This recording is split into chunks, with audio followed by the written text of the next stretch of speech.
Hey there, folks. This is Samsara. Hope you're having a wonderful Saturday morning.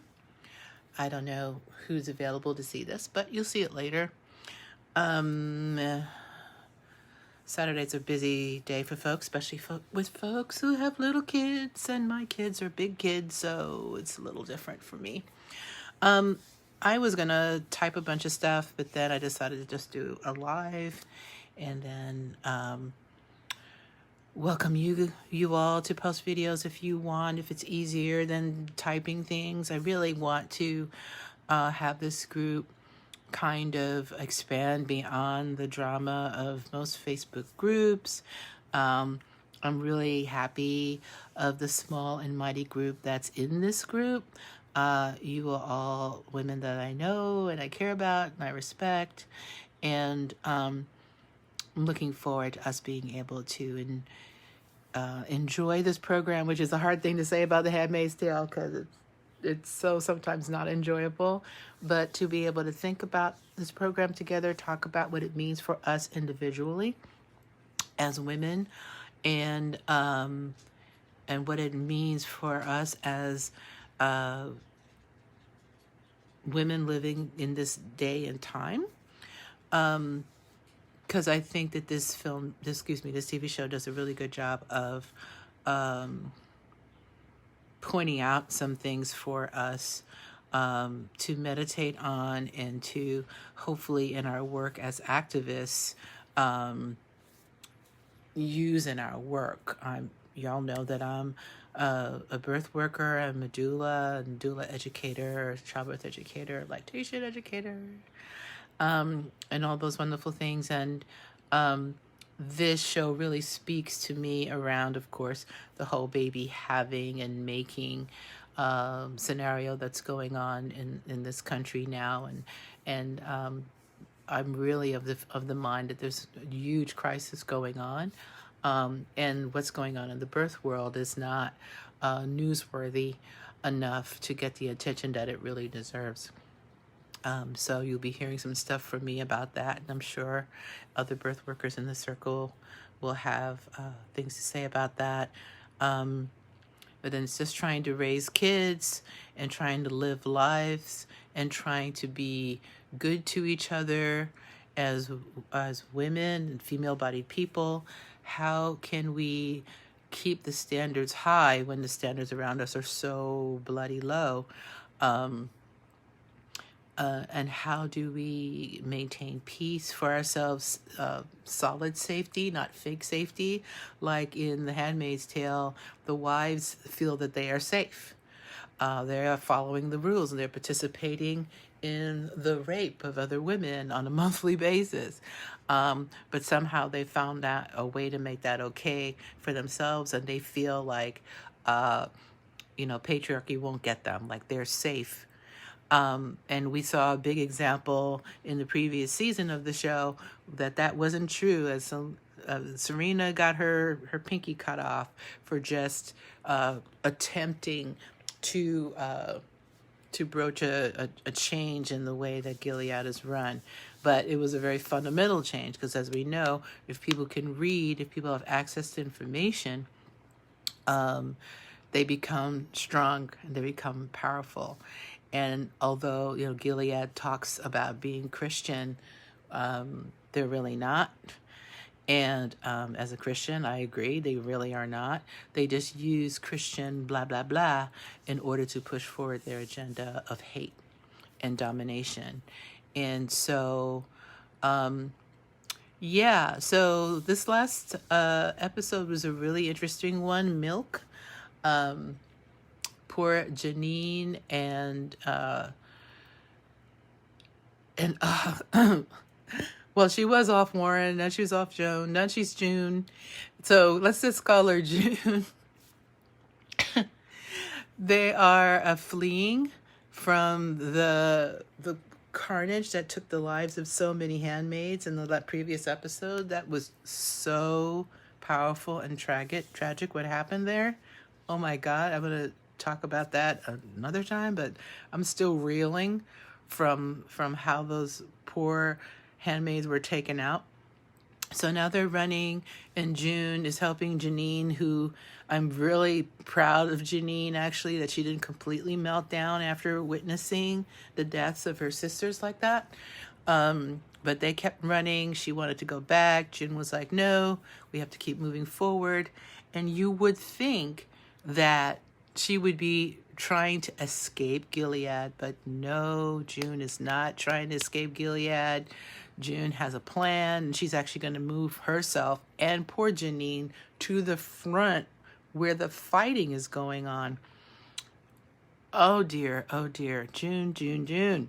So I have been looking at a bunch of other folks who are commentating on this program, and I really do have to agree. And sometimes their concern is like June. We watch poor June go totally bonkers when she was forced to sit with her sister handmaid who was dying, who was already dead. Actually, they were just holding on to her body to incubate the little baby that was growing in there. Oh my goodness. And I think that her mental health has been sorely tested. Poor girl.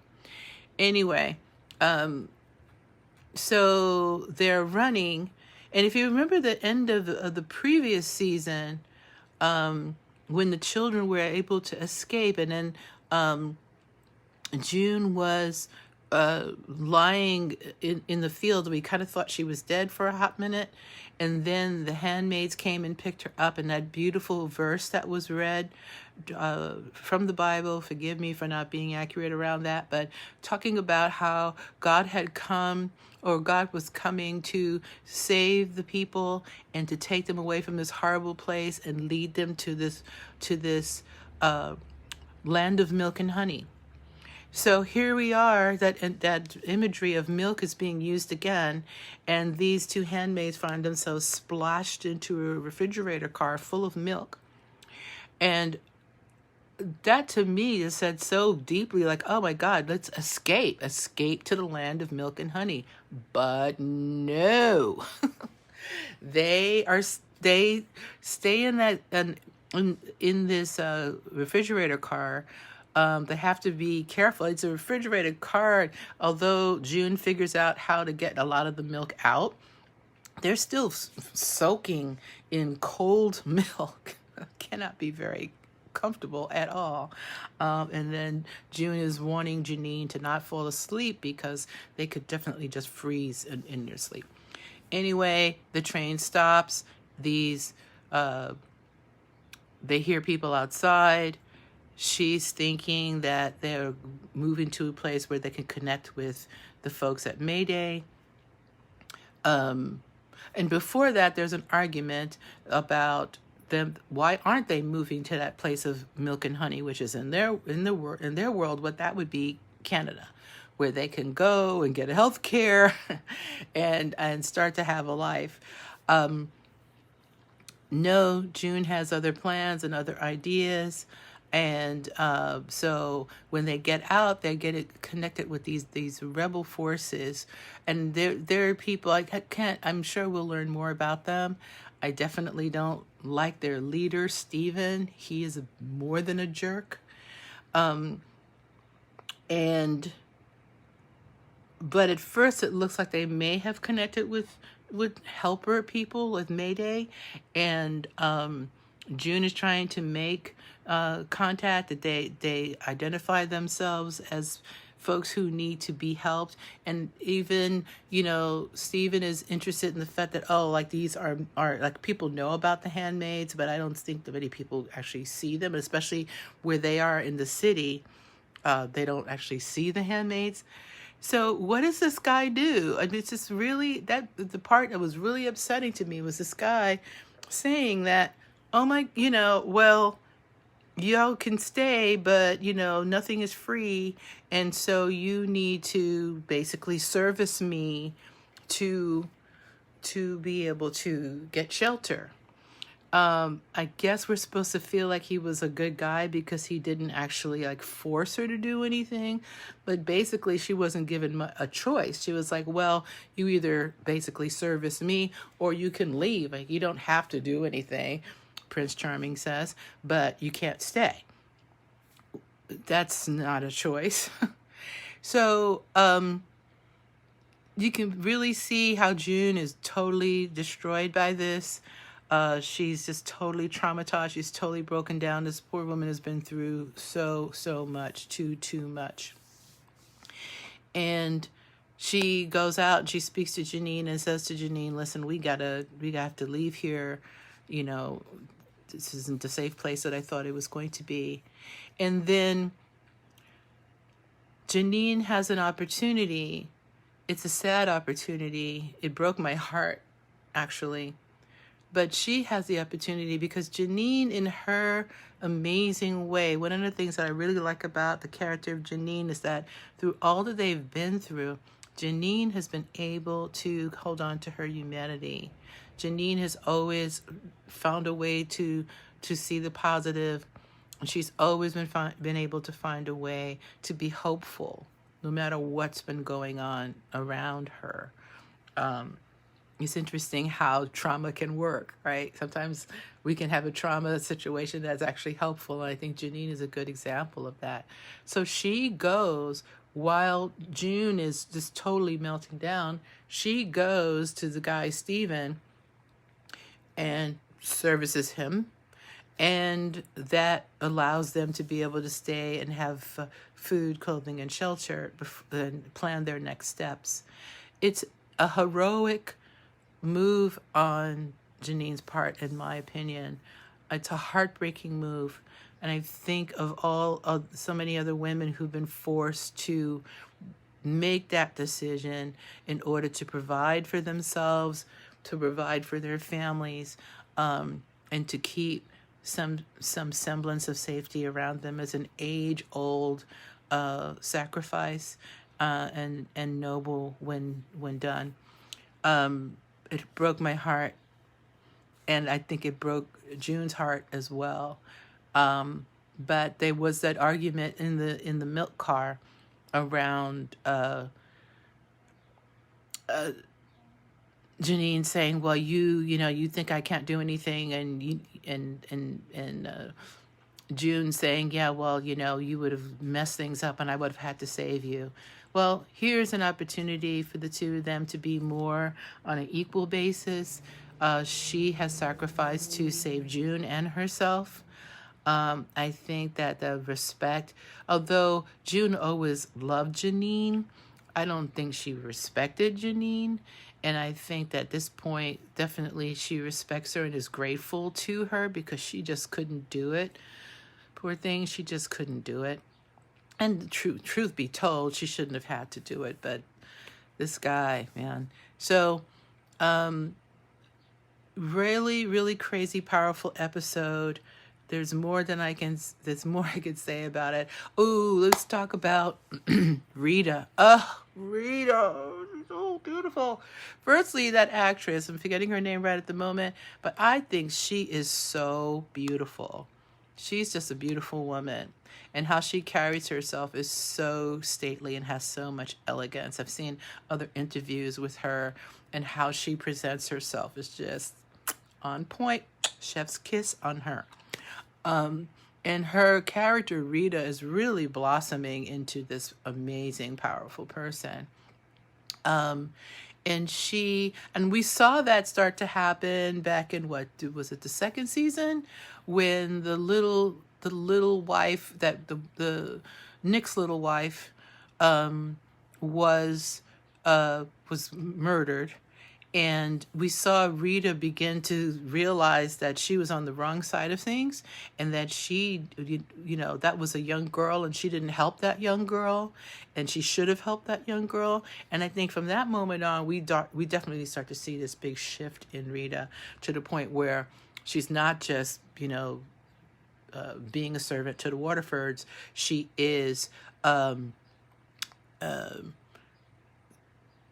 I think that's the point where she joined Mayday and is starting to think more clearly and think more like a Christian. One of the things I like about Rita is that she's clearly and reaching more into her actual Christianity, which has a lot of room for liberation and has a lot of room for doing what's right and doing what's just. So she, we see her speaking out at like a fundraiser about to provide get funds for the kids who went on Angel's Flight and who do the work due to the work of June and May Day, and mostly Handmaids, a group of Handmaids and the Marthas as well. They were able to get these kids, like 70 kids, into Canada. So now those kids have to be provided for. Those kids have to be adopted out or reunited with their people. And so we see her talking about the brilliance of June and what she did. We see her just starting to emerge into her new life. We see her at first still being very Gileadian in her ways and means. And interesting piece with her is how, oh my God, how could I forget to mention this? So Serena decides that she wants to see Rita. And this was definitely a Missy Ann moment. This was one of those moments that between women of color and white women is, again, a tale as old as time. It's like all of the white slave-owning women who thought that the black woman who was forced to take care of them was their best friend. Like, this is my best friend.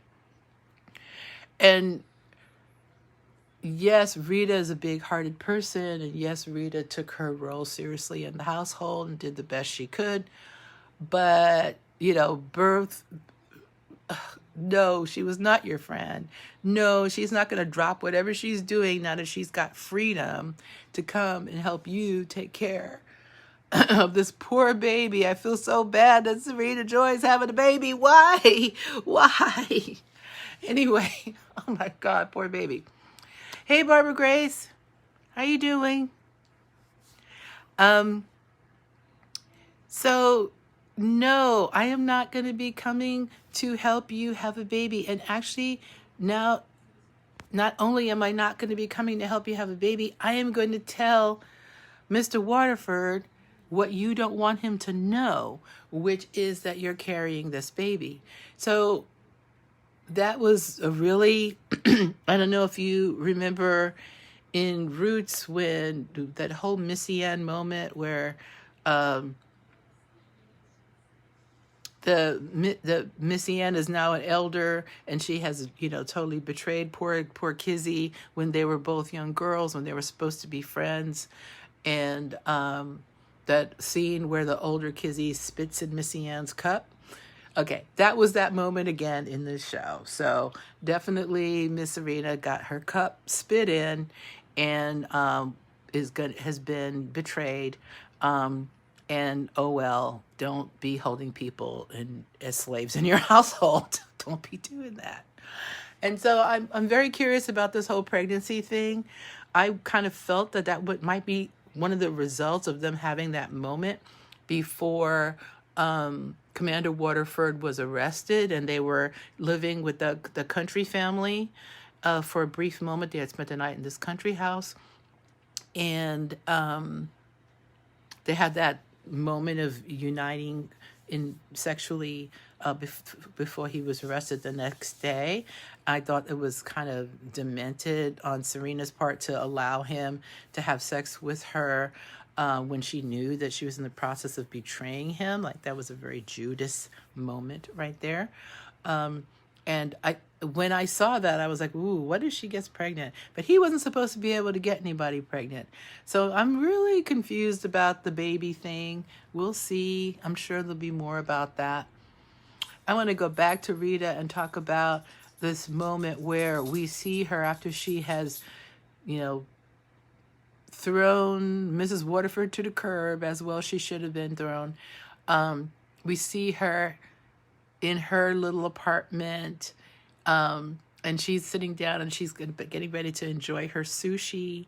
And she, earlier she was baking bread the way she used to in Gilead, which is it's a nice thing. But we see, I think that scene is a sign of how Rita is moving away from the constraints of Gilead. I see her eating her little takeout sushi, which was just so poetic to me. And she prepares her little meal. She has her Diet Coke there. She has her sushi there. And she says her prayers before she eats. So to me, as a Christian, that was just very heartwarming to me to see that she's leaving the evil of Gilead behind, but she has not separated from God, and she has not separated from the gratitude and beauty that's in a actual Christian's heart when they're giving thanks for the food that they eat. And I just hope she enjoyed every little bite of that meal. She totally deserves it. She's totally redeemed herself in any participation in Gilead. Like, she gave complete testimony against them. She's not playing with the Waterfords, because I had a hot minute where I thought that she would betray, and she would be like had continued to drink the Kool-Aid and would collude with Mrs. Waterford, because her desire for the family to have a baby could have dovetailed into the loss of her own son. We know that she had a son who died in the war, so I hope we get to find out more about that. I'm looking forward to all these folks' backstories. So, but I wanna end this little live on a positive note, and I'll come back and say more stuff later. I want to end this little live with that beautiful scene of Rita sitting in her sun-filled kitchen, getting ready to enjoy her beautiful meal, and her saying her prayers, and her still embracing her relationship with God, and in her freedom. In her freedom and being a good and happy person. So, man, the episode Milk was wonderful. It was not as crazily power-packed as the one previous, but we need a break.